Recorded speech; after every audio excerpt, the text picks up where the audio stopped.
Vous venez de voir un extrait du documentaire Oui par Sanjay Gupta qui a enquêté pendant toute une année sur la lutte en faveur du cannabis médical alors que de plus en plus d'Américains en font usage. Il y a quelques jours, Washington DC a ouvert son premier dispensaire de cannabis médical et le correspondant médical en chef de notre chaîne nous rejoint pour nous en parler. Sanjay, bienvenue à vous. Merci de me recevoir. Sanjay, vous avez passé un an à enquêter sur la question, mais je me dois de vous rappeler qu'en 2009, vous aviez écrit un article qui s'intitulait « Pourquoi je voterai non sur le cannabis ?» Vous avez changé d'avis ? Oui, c'est vrai. Et par souci d'honnêteté intellectuelle, je me suis même excusé pour certains de mes reportages, car nous avons été dans ce pays terriblement et systématiquement induits en erreur pendant un certain temps, et j'avoue avoir contribué à cette désinformation bien malgré moi. Vous savez, si vous penchez un peu sur tous les rapports qui ont été publiés aux États-Unis au sujet de la marijuana, la grande majorité se concentre sur les méfaits. Nous finançons donc des études sur les dangers, et nous n'en finançons pour ainsi dire aucune sur ses vertus, ce qui fait que nous en avons une image quelque peu déformée.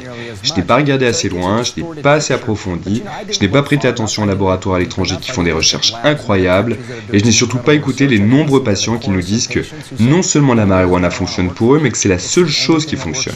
J'ai voulu croire la DEA quand il disait que la marijuana est une substance dangereuse sans aucune application médicale, alors qu'il n'avait en définitive aucune preuve scientifique pour avancer des choses pareilles. Alors quand le maire de New York, Michael Bloomberg, dit que le cannabis médical est le plus gros canular de tous les temps, qu'est-ce que vous avez à lui répondre? Eh bien, je suis très surpris.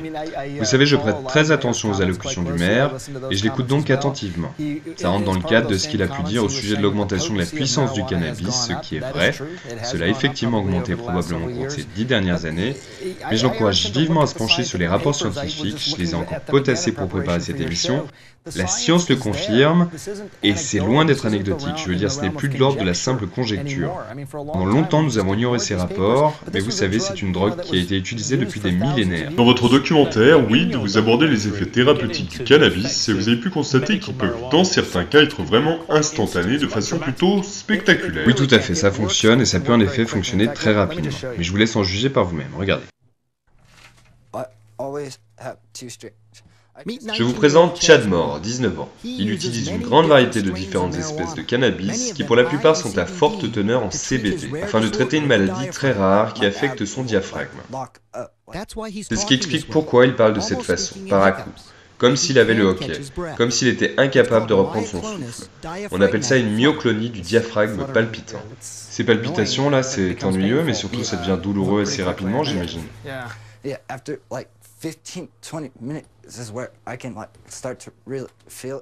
est sur le point de me montrer comment la marijuana fonctionne sur lui. Ça fait maintenant 7 minutes qu'il a des convulsions. Tu t'attends à ce que ça fasse effet dans combien de temps?